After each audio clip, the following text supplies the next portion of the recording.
If X is equals to 10 plus 3√11 then find the value of X plus 1/x असा question विचारला असेल तर या व्हॅल्यूचा सेपरेटली स्क्वेअर करायचा. 10चा स्क्वेअर करूया, 10 स्क्वेअर इज इक्वल्स टू 100 येईल.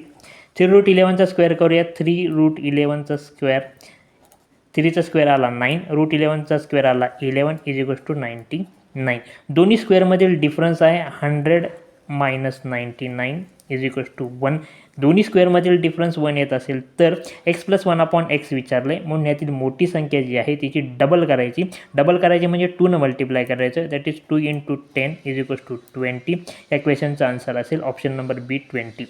If suppose X minus 1/x विचारलं असतं तर यातील छोटी संख्या जी आहे तिची डबल करायची. डबल करायची म्हणजे 2 मल्टिप्लाय करायचं. छोटी संख्या आहे 3√11, 2 मल्टिप्लाय करूया, 2 × 3√11, 2 3 6 इज इक्वल्स टू 6√11 त्याचं आन्सर असतं.